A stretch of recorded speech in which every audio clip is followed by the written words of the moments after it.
Welcome to the Mets Pod presented by Tri-State Cadillac. On today's show, the Mets officially have a manager. We discussed the hiring of Carlos Mendoza. David Stearns spoke to the media at the GM meetings.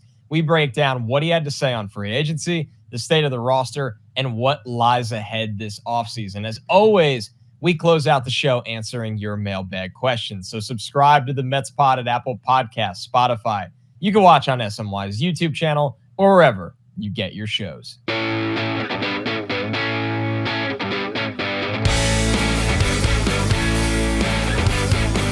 What's up, everybody? Welcome to the Mets Pod, presented by Tri-State Cadillac. Elevate your style in a Cadillac. Go from bold to bolder in an SUV, from inspiring to awe-inspiring in a sedan. Visit your Tri-State Cadillac dealer today. And here's your reminder to subscribe to the show at Apple Podcasts, Spotify, SNY's YouTube channel if you want to watch each episode, or wherever you get your podcast. I'm your host, Connor Rogers, joined as always by my co-host, Joe DeMayo. And Joe, we start off today's episode with kind of a tidal wave of news since we last did an episode of the Mets Pod. The Mets have a new manager in Carlos Mendoza, and that's where we will absolutely start this conversation. But they've also made a big front office move, hiring Eduardo Brizuela, who was with the Brewers for a very long time. David Stearns spoke to the media at the GM meetings, and Stearns had a lot of interesting things to say. Very, how do I put this? It's not just well-spoken, but a personable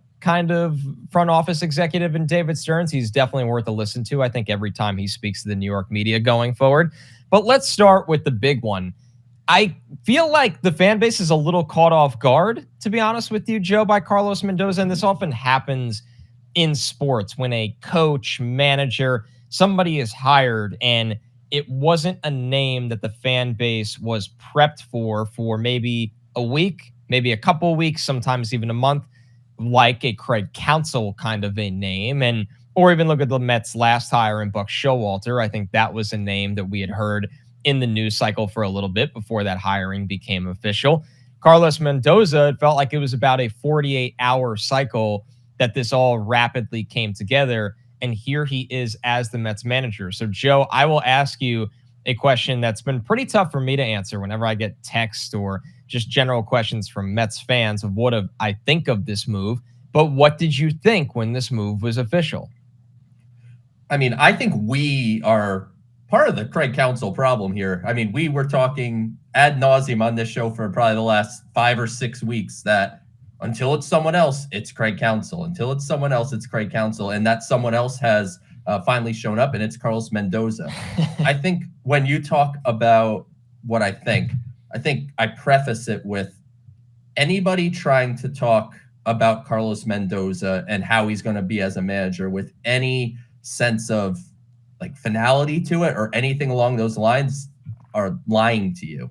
Like I have no earthly idea what Carlos Mendoza is going to be as a manager. So what we could talk about is his qualifications. How did he get this job?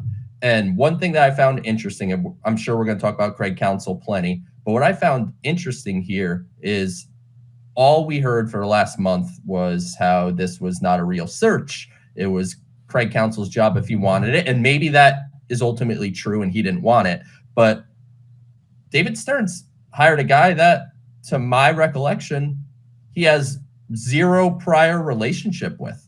Steve Cohen, obviously no relationship there. David Stearns is a big analytics guy, a forward-thinking guy.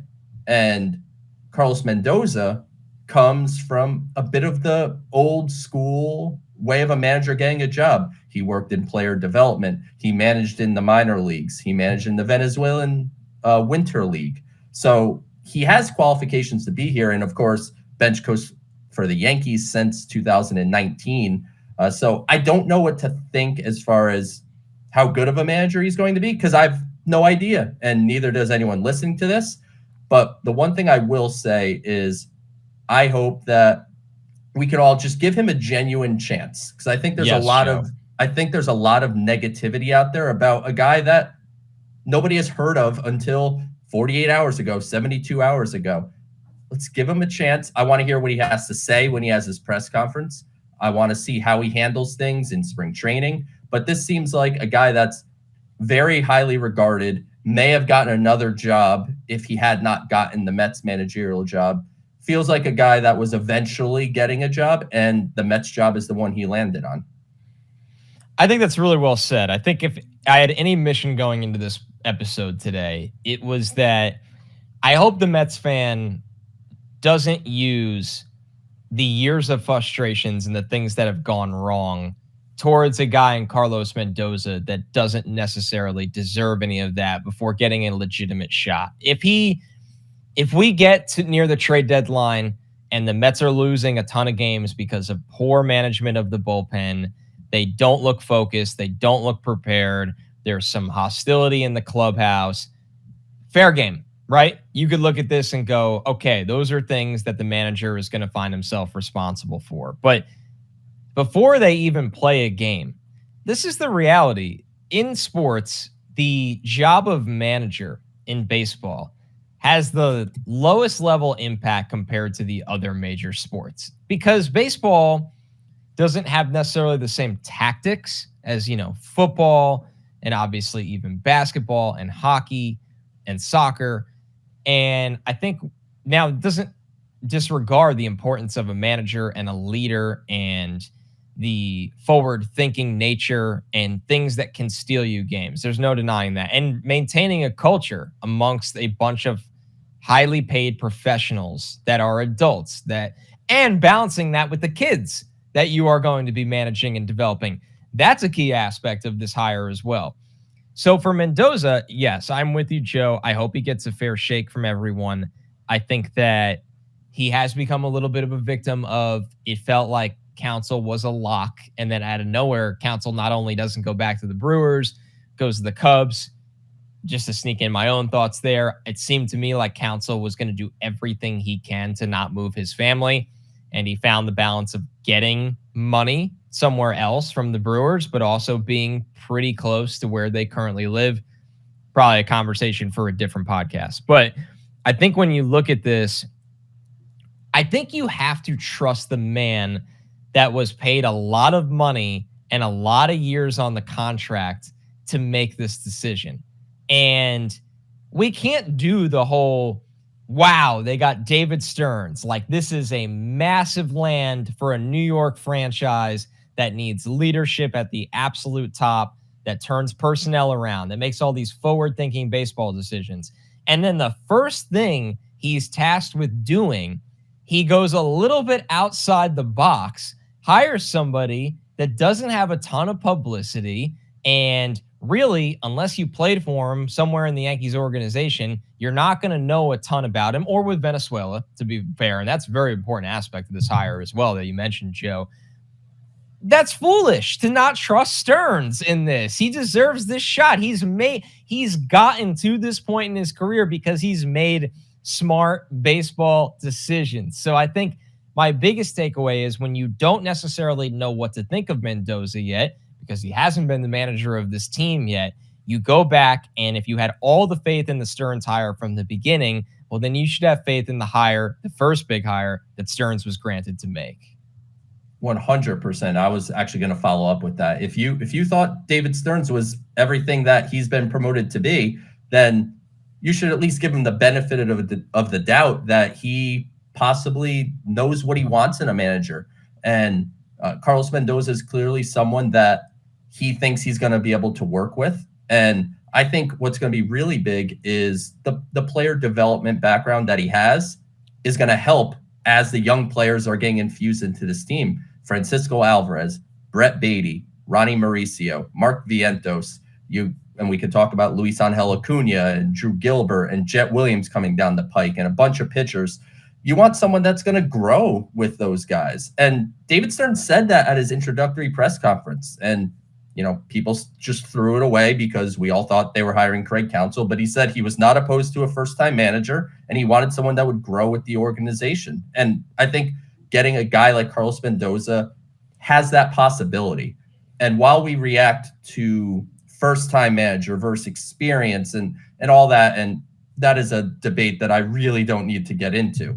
But if you look at this year's playoff field, I tweeted this the other day. I tweeted in early October just as a study, and I brought it back up on Monday. 10 of the 12 managers that made the playoffs this year were in their first managerial job. Craig Counsell was not Craig Counsell until he was Craig Counsell, for no better way to put it. You don't Pete know. Francesa style line there, Joe. Well, what an ode to one of the radio greats. And guess what? The Yankees bench coach, Rob Thompson, Phillies manager. Right. I mean, Phillies are more than happy to have him. So isn't it the old, like, you need experience for this job, and you look around and go, how can I get experience for this job if I need experience to get every job? Yeah, I get the New York thing, and there's a lot of people are like, there's no experience and there's no managerial experience in New York. And when you hear things like that throughout the process, there's nobody on your list then. Who are you finding that has prior managerial experience and in New York? So he's done New York, albeit not as the main guy that's fielding questions from the media. So he knows New York. I think that is potentially a benefit. But, a first-time manager is not the end of the world. And, you just have to see how it goes. And when you look at a guy like Mickey Callaway and Luis Rojas, that's all my Twitter is. Mickey Callaway didn't work out. Luis Rojas didn't work out. I'd argue if Luis Rojas had more of a leash because there's just a lot of things in flux, I think he had a chance to work out. And I think he'll manage again in the big leagues. And I think he could do a pretty good job.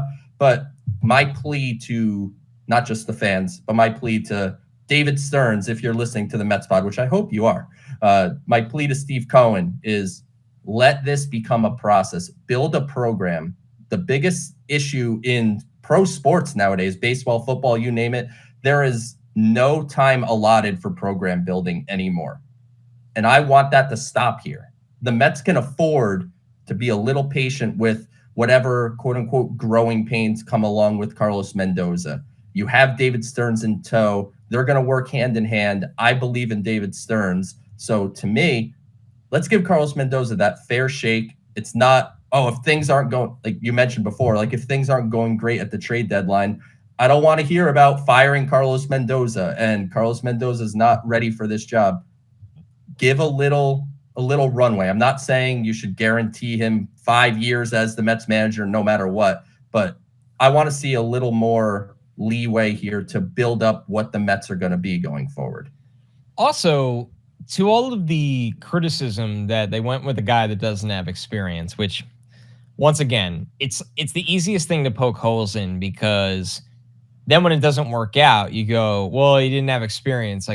But to your point, and Joe, what if you hire a bad experienced manager? Like what you hire Phil Nevin, he was experienced. He was not a very good manager. Does that make you feel better? The guys that are available that are experienced are available 98% of the time because they did a bad job with the experience that they had. Like the Craig Counsell, who tried to have a LeBron James free agency. It was one of the most ridiculous things I've ever seen for a baseball manager. Like that whole process is so unique to the game. When do you see a baseball manager, really play out his contract and go somewhere else because of money in a salary bracket that is hilariously low compared to Major League Sports? Like that whole thing says way more about the Brewers than anyone else involved in the matter that they didn't get that done. But once again, probably a conversation for a different podcast, not the Mets pod anymore. Hey, I respect Craig Counsell for what Me he too. did 100%. The reality is, managers, we can debate their value. We do that all the time. I think in season, it's not a huge impact. I think where managers make their money is in the playoffs. And let's worry about if Carlos Mendoza could handle the playoffs when the Mets are a consistent playoff team. We'll get our answer then. But good for Craig Counsell. He wanted to reset the manager pay scale. He got the top money, and hopefully that has a trickle-down effect, because if managers are going to be considered valuable commodities or pieces of an organization, I hate to use the word commodity, that's not very nice, but valuable pieces of an organization, then they should be making more than your second lefty in the bullpen or your or your backup outfielder. Like, it's a grim way to put it. Yeah, no offense to what they're getting paid. They're getting paid to do an important job. It should be prioritized, and that comes from Craig Counsell's player union past as a player. Is he wants to reset this, and he got the best of both worlds, like you said, Connor. He wanted money and he wanted geography, and he got both. We'll always have if the Cubs didn't exist, would he have taken the Mets money or stayed in Milwaukee? And we will never, ever know the answer to that question. But Craig Counsell is now in the rear view, and it's time to look ahead to Carlos Mendoza as the new Mets manager. And let's just try to give him as fair a shake as possible. And with Mendoza, where I was going down my long, windy road is you can criticize him, for not having experience. But one area he has a lot of experience in, more so than any other candidate, Joe, is coaching in the New York market. And you might sit there and go, well, it's different for a bench coach. He doesn't speak to the media after every game. The amount of times Boone got ejected, by the way, I think Mendoza had to take over 24 games in his bench coach tenure. Just saying, you could literally go on and YouTube and watch a couple full suspensions too. Suspensions, yep. Right, but he's still in the trenches every season, which have been trying, difficult seasons for Aaron Boone and the Yankees. Like, this guy has been in the trenches, in the clubhouse, in Boone's office, on the bench, inning by inning by inning at Yankee Stadium during some hard times. You think he's not going to know what it's like for the Mets and the New York media and everything that comes with that? So I think that's been glossed over conveniently, of course, because it's really easy to say the guy hasn't been a major league manager, but nobody wants to say, well, he actually has a lot of experience with New York City baseball, and it hasn't been just smooth sailing gravy town in Yankee land while he's been there as well. And there is a whole side note to it. It will be funny to see the very rational and measured takes. If Mendoza has success with the Mets and things don't go well for Boone and the Yankees again, what the whole thought process will be from both fan bases on that. But the larger point is, Joe, I do think he had experience. I just think it was in a more unique, different area than a lot of people generally talk about. For sure. I mean, New York. The Mets didn't hire, no disrespect to this organization, they didn't hire the Royals bench coach. They didn't hire. Really, though? Yeah, they didn't hire the Padres bench coach. Like, he's been here. He understands what New York is, even if he's not fully prepared for the media onslaught and everything that will happen throughout his tenure, especially when things don't go great, because we know how it is in New York. When you're winning, it's probably the coolest job in the world to have. And when you're losing, it can be probably the most miserable job to have in the world. So he may not be fully prepared for that, but this is not completely foreign to him, to your point. So I'll tell you one thing that I was worried about. Yes, on Monday when everything was coming down and Counsell was going somewhere where there was already an existing manager, my mind immediately went, oh my God, are the Yankees about to hire Craig Counsell? And then we're going to have to talk on the Mets pod tomorrow about the Mets hiring Carlos Mendoza and the Yankees hiring Craig Counsell. That was a legitimate fear in my brain for like 35 seconds or so. That was like, nah, that's not going to happen. But great points all around. And I hope that the fans listening to the show absorb this and try to give Carlos Mendoza, like we said, just give him a fair shake. Treat him like you would, any other manager. Don't treat him differently because of past mistakes by, prior ownership and prior leadership. This is a new era in Mets baseball, and let's see what Carlos Mendoza could do, because he seems, by all accounts, to be a qualified baseball person, and how he does as a manager will be largely dictated by the team that David Stearns puts together anyway. So with that, let's give a couple updates on David Stearns' front office. One, while we were recording the show, of course, Andy Martino got to talk to Stearns about the future of Carlos Beltran. Carlos Beltran will remain with the Mets organization as a special assistant directly to Stearns. So for those that wanted Beltran to either be manager or stay with the organization, good news that he will be staying with the organization in the front office, and good stuff from Andy, having that come from David Stearns. Just to add a little bit, for those that don't know what Carlos Beltran does for the Mets, like, special assistant is the vaguest job in the world. You could do whatever, I guess. He does a lot of stuff within the confines of the minor leagues and player development. He goes to different minor league affiliates and lends some help there. So he's a special assistant that I think airs more on the player development side than the big league club side. But obviously he's a sounding board for David Stearns. And I think it's a big positive that he's staying on with the Mets organization. And I think that's such a great area for him. I think back to reading David Wright's book, and Wright spent a chapter on what it was like working with Beltran to get ready for a season, like how different it was, how intense it was. If anybody knows what a player has to do when it's not the major league season, I mean, some of the stuff you read about Carlos Beltran is out of this world. And he's very invested in teaching young players. That's not like a new occurrence because he got a job with the Mets and they're like, it'd be really great if you went to Brooklyn and talked to Jet Williams kind of thing. Like the Carlos Beltran Baseball Academy gets people drafted out of it every single year. Like Carlos Correa, I believe, was drafted out of the Carlos Beltran Baseball Academy, if I recall correctly. But anyway, Beltran is a valuable member of this organization. And so good move for David Stearns by hanging on to him and keeping him in seemingly the role he had. So that's internal news. External news, Stearns has made a hire, and that would be Eduardo Brizuela, who comes from the Brewers after almost being with the organization, Joe, for 15 years. And Brizuela is going to be a VP/special assistant. Also, again, our favorite description to David Stearns. He was a VP with the Brewers. Here's the resume for Eduardo Brizuela. I was just pulling it up.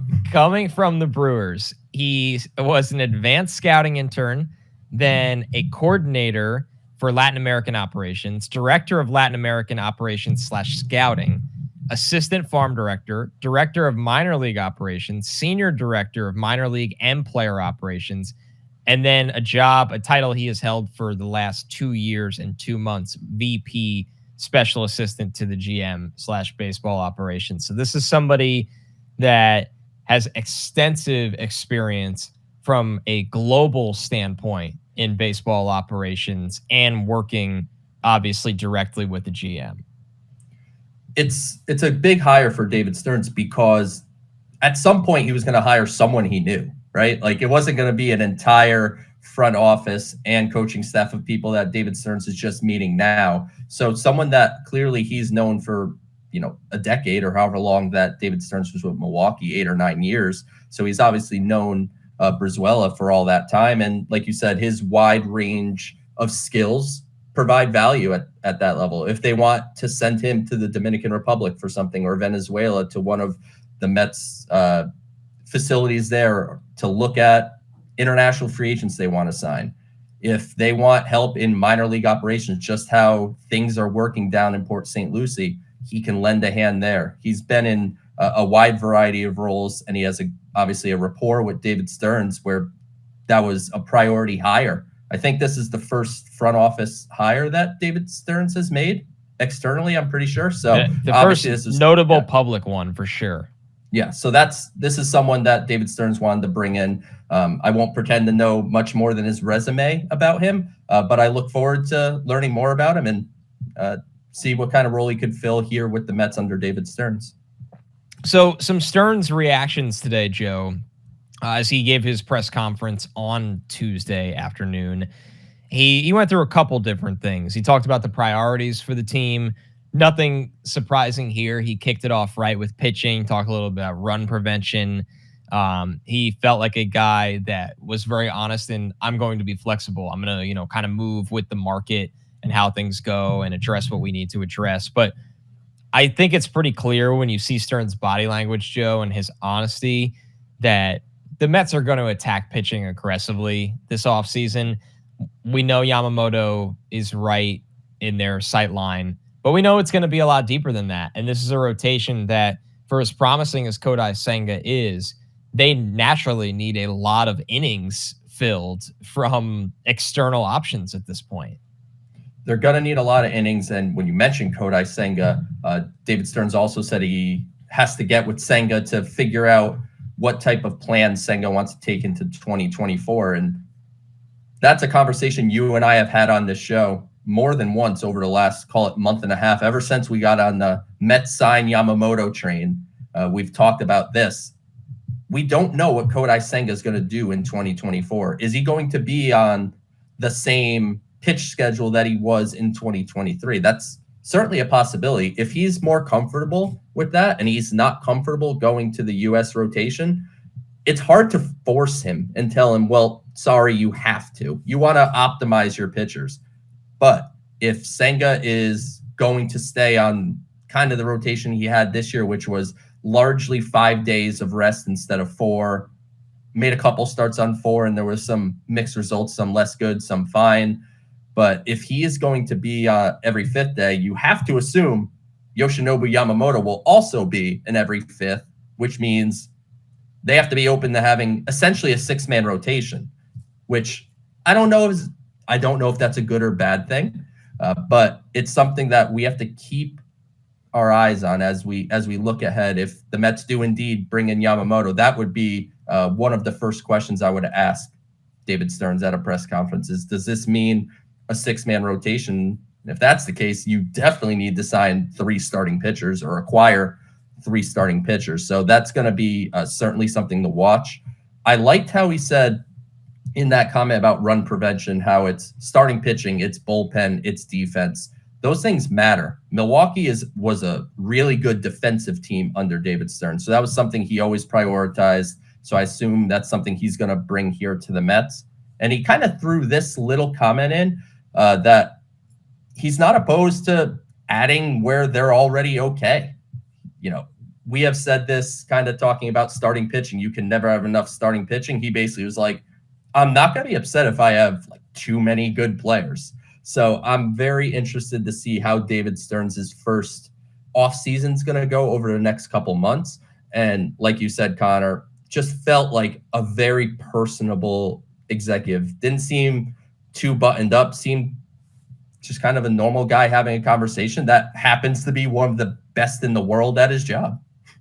That's right. I think it goes a long way in the beginning, right? It feels like, and we don't have to get into like a ton of different names. There's been a lot of different names in leadership for the Mets over the last decade, but sometimes it felt like you'd watch a presser and it felt like the porcupine needles were up, right? Like everything was very defensive or walking on eggshells. And Stearns to me is just a guy that's very comfortable in his own skin. He's comfortable being here. He understands that, it's going to be a bit of a process as well. But I just think you can come away from his pressers and actually learn something without him giving away the blueprint of what the Mets are doing this offseason. And I think that's a skill within itself. So let's look ahead here, Joe. I mean, we're starting to get some things written down off the checklist here, some things crossed off. I mean, the Mets have somebody to lead the baseball operation all the way at the top in David Stearns that we've talked about for years. They have a manager in Carlos Mendoza. And now they're going to have to fill out a coaching staff. You and I have been kind of long believers, and I have engaged you over the last, since this hire was made, if this changes, but that Jeremy Hefner has a good chance of being back. Things could change with the staff, but there's going to be minor roster moves, and there have been some minor roster moves. But then we're going to go into free agency, where for the first time, as the Mets are not going to hire a GM this offseason, by the way. It's one thing I did leave out when we were going over the front office moves. It'll be Stearns' show to kind of put his fingerprints on this roster for the first time. They don't need a GM ever if he doesn't want one. Realistically, he could just he could do the whole thing himself, and that's not like a crazy thing. But I think ultimately down the road he will want to spread out that responsibility to some level to be able to focus where he wants to focus. And the way he said it made perfect sense. He's like, we've got a lot going on here right now, and it takes an immense amount of time to go through that process. Like the GM interview process is it's not as easy as you or I or the media or anyone may make it out to be, where it's just call up James Click and say, hey man, you want to be my GM? And he goes, yeah, sure. And then he shows up to work the next day. So it's obviously a big process that he has to go through. And it's fine that they don't do it now. I assume that'll happen down the road. And the coaching staff is one of the next steps. So that'll be something I'd like to hear from Carlos Mendoza on, because I'd hope he had big input on that. And it's not, hey, Carlos, welcome to the Mets. You have to keep blank, blank, and blank. But I think Jeremy Hefner deserves to stay. I think he's instrumental in what the Mets are doing organizationally. We talk about the positive stories from player development in the minor leagues with Eric Yeagers overseeing that department. And we've talked about Mike Vassell and Christian Scott and Blade Tidwell and Tyler Stewart. Like, You've heard those names plenty of times on this show. Well, Jeremy Hefner was heavily involved in the hiring of Eric Yeagers because they saw things similarly. And now there can be that sense of synergy as you go throughout the minors to the majors. So I hope Jeremy Hefner gets to stay. I suspect there will be some changes on the coaching staff, and we'll certainly find that out here in the next couple weeks. As far as, does Jeremy Barnes stay as hitting coach? He's someone that the Mets promoted last offseason to keep him from leaving because other teams wanted to hire him as a hitting coach. So do they want to give him more than a 1-year run? And the biggest thing, and I was talking to somebody about this earlier, bench coach is obviously going to be a crucial position. And I asked the question, does it have to be somebody with managerial experience? I mean, that's the norm, right? And maybe that's the case and it makes sense, but the bench coach should be whoever the most trusted right-hand person to Carlos Mendoza is. If that's Phil Nevin, who I was kind of not nice to about his managerial run earlier on this show, if that's his guy, I get it. I believe Mike Puma speculated Gabe Kapler as a name, but I would ask the question, just throwing it out there, does it have to be somebody with managerial experience? Maybe the answer is yes, but I'm interested to see. I think that's going to be the biggest position that's filled, is who is the right-hand man for Carlos Mendoza.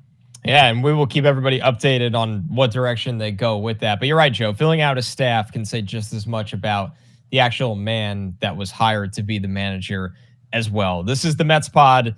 Reminder, you're listening to the Mets Pod presented by Tri-State Cadillac. Subscribe to the show at Apple Podcasts, Spotify, SNY's YouTube channel, or wherever you get your podcast. I wanted to save a good amount of time here for the mailbag because we got a lot of good questions, and I know our mailbag is always more reliant on hypothetical signings and trades and acquisitions. It's where the fun stuff lies. We open the show with a lot of the news, the nitty-gritty, the very important top-line stuff. But when we get into the mailbag, it's where you could start dreaming big. So the first one here from Steve Miller, because this is something you and I texted about, Joe, so I wanted to get this in on the show. Steve asked, any surprises on the players who did or didn't get a qualifying offer extended to them? A little surprised that Teoscar Hernandez didn't, and maybe a little surprised that Sonny Gray did, even though you and I like Sonny Gray. He did, but I didn't think he was going to get a qualifying offer. Largely, I think it was expected names. It wasn't a long list. I think one positive to take away from it, if you're a Mets fan that wants a designated hitter, unless it's Shohei Ohtani, JD Martinez does not have a qualifying offer. Teoscar Hernandez does not have a qualifying offer. Jorge Soler does not have a qualifying offer. It's a big one. So if you are looking to fill that DH role with an outside player, which you and I have advocated for on this show, then your coast is pretty clear other than Ohtani. But if the Mets are going to sign Shohei Ohtani, as much as I love the draft and love prospects and all that, you could have whatever pick you want for me to have Shohei Ohtani. I'm with you. And the one you and I really got talking about that we were so intrigued by is Soler, because you look at the power upside of Soler. This is someone, I mean, him and Teoscar are both 31 years old, right? And when you think about this role, you're not, unless it's Ohtani, the Mets aren't giving out a 5 or 6 year deal for the DH. Like, you're looking for, it might even be 1 to 3. Right? It's like, it feels like the Escobar kind of, I'm not saying the money's exactly the same, but this bridge contract that maybe 2 years with a team option, or maybe 2 years with a player option that's so unfavorable to the player that you really feel like it's a 2-year deal. And you look at Soler coming off a year with the Marlins where, yes, after they signed him, in 2022, he had a disappointing year that year that was filled with injury. But last year he's healthy and he hits 36 home runs with an 853 OPS. And if you're the Mets and you're looking at it and going, we don't really need to play him in the outfield, he's going to be a DH for us. And you could stack in a lineup a 50 home run guy in Pete Alonso and a 35 to 45 home run guy in Jorge Soler, who, and people might think that's crazy, but Soler hit 48 home runs in 2019. He hit 36 last year. Like, let's lowbar it, Joe. Let's say 32. 30 plus. Right. Yeah, 30 right. plus. Let's low 30 bar plus. Yeah. That fits all of the things you think of when you think about power and pitching with a David Stearns team. So on a low risk situation. So I am highly intrigued by Soler, especially without the qualifying offer attached to him. And sure, I don't consider the Marlins like the pinnacle of division rivals, but it hurts a team in the division, which, hey, the Marlins had a better year than the Mets last year. You got to give credit where it's due. For the Mets, so much of this offseason is going to be focused on how to fill out this rotation, how to rebuild the bullpen, and what are you going to get from the kids. But this is a low-key move that I feel like can actually move a needle for a lineup. It could, especially the way the Mets have handled the designated hitter position since it's come into existence. Ignored Daniel Vogelback, Darren Rupp. Yeah, they basically use it as a rotating door for Daniel Vogelback to play. And then whenever someone needed like half a day off, like Alonso, he would get the opportunity to DH. But I think this is a good offseason to take advantage of the opportunity to have a genuine designated hitter that maybe you play in the out, like you mentioned, Jorge Soler. He's not a great defensive player by any means, but if he has to play right field for a day, he can play right field for the day. Like if Kyle Schwarber could play the outfield with relative consistency for the Phillies, then Jorge Soler can probably go out there and play. What stood out to me about Soler is obviously you mentioned the injuries and the kind of up and down nature of his career over the last few years. When you look at 2023, it wasn't just good numbers. The batted ball data backs that up. Like if you look at my avoid player, Cody Bellinger, his baseball savant page is not nearly as exciting. There's exit velocity things and barrel rate. Jorge Soler, if you pull up his baseball savant page, which is kind of the best we got for analytics publicly, it's a lot of red. And red is good on baseball savant. It's high exit velocities, barrel rate, like fits exactly what you're looking for in a designated hitter. And then of course we talk about, played the division. So he's going to know the pitchers that he's facing. So there's a lot of DH options. Jorge Soler is one that I think stands out to us, but we mentioned JD Martinez and, the list is pretty long. Teoscar Hernandez, Justin Turner's out there. There's multiple options. So if the Mets want a DH, this is for a free agent market that is not flush in offensive players. There's a good amount of DH candidates out there. All right, our next one is from Dylan in some more current news. What do you think about the new Metropolitan Park announced by Cohen today? And Dylan has a part two that is about the roster. We'll see if we get to that. But I feel like the first part, Joe, it's a plan proposed, a not surprisingly quite hefty one, $8 billion. The things that are included in the Metropolitan Park range from, I believe, a Hard Rock Cafe can be in there. Restaurants, bars. We obviously know about the soccer stadium that is coming to the area around Citi Field as well. I mean, this to me, live music venue, which is definitely a big difference maker when you think of what music venues or venues that can host live music events bring in from a foot traffic and total audience space. A sports book, which no one should be surprised by that. A space like this needs a sports book. When you talk about the revenue that brings in for the city, hotels, conference spaces, a public plaza, a playground, and a renovated train station as well, which is probably overdue. As somebody that takes the 7 train to the game very, very often, it's adequate.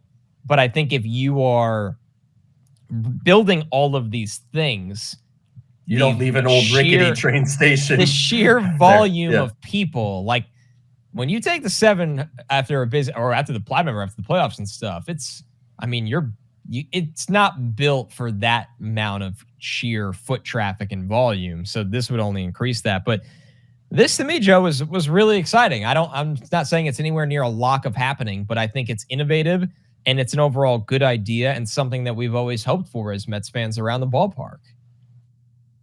We've been asked about this since we've been on this show and before we were on the show when we were. It's a very popular mailbag question, and Steve Cohen literally might have been somebody that sent in the mailbag question at some point because he's now brought it to life. And now you're seeing a plan and not in place, but a plan proposed. And I think this is the first step in getting kind of what we are looking for. If this goes through in any facet of the way that it's being proposed, we're going to be able to have days at Citi Field. We're going to be able to, you're going to be able to have fans come from outside of New York, fly in and spend a weekend at Citi Field and literally be at Citi Field. It's a massive deal. So obviously huge investment from the city and Steve Cohen and everything going into it. Obviously no earthly idea when this is going to happen. It could be a decade plus down the road. I have no idea. We might not be around on planet Earth anymore by the time this happens, but it looks cool. Something tells me Steve Cohen will want to see it while he is on planet Earth. So he'll probably push as hard as he could. But look, it's an exciting day in the sense that there's now something we could visualize and see what the area could become. Because there's always, throw restaurants, throw bars, do this. Like it was just kind of talking in theory. Now there's an actual almost blueprint in place of what it could and what they hope for it to be. So this is obviously a big day for New York, as this is something that I don't know how long we've talked about upgrading that area, and it seems like it's moving in a positive direction. I literally wanted a place to maybe have like a burger and a beer at a bar somewhere near the ballpark. And Steve Cohen was like, how about everything? Like, how about a Hard Rock? How about a Hard Rock? And then you could see a band perform before. Yeah, you could stay at a hotel if you want to go to a Mets day game the next day. I mean, genuinely, and there's so many other good things that come with this. Not to make it totally in this direction, but I think it's a nice underlying factor. Like this is something that brings a lot of jobs to the area. This is something that builds up the area. This is something that Joe and I have talked about our experiences at other ballparks that are built, in a plaza manner like this, and how unique it is and how fun it is. And it's cool. It's cool to dream about, but it's also cool that it may not be a dream anymore and it might actually be a reality. And it would, Yankee Stadium has its own special aspects, the longtime bars that are in the area, that neighborhood of the Bronx. But this would be a totally different experience around Citi Field in terms of it being that ball. It's almost a community built entirely around the ballpark and nothing else, not a ballpark in the community. And I think that goes a long way.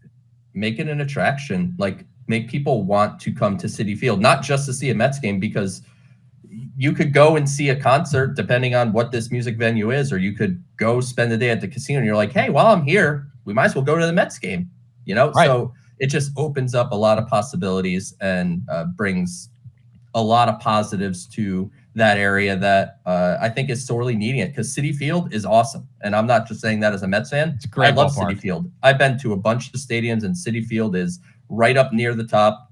And now you surround it with a bunch of stuff to do. It's a big win for Mets fans. And I think an underlying factor in it, this is very, very underlying, but it's something that's been in the back of my brain for about a year now, especially after they got Senga, but I think this will go further this offseason. The Mets have a chance to become an international brand. They really, really do. And they already are to an extent. There's a lot of different people from different countries that root for the Mets. But when you have an infrastructure like that, where people can come in, like you said, Joe, fly in, stay at a hotel, and you can still do the New York City things, but you're there primarily for the Mets as well, it only enhances that international brand and connection with your international fans, which is really, really important. This is the Mets Pod presented by Tri-State Cadillac.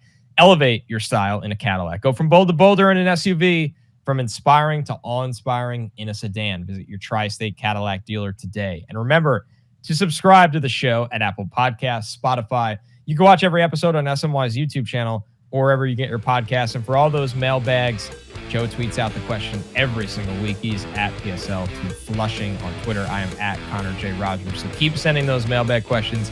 We appreciate them. Thanks so much, everybody. Catch you next week.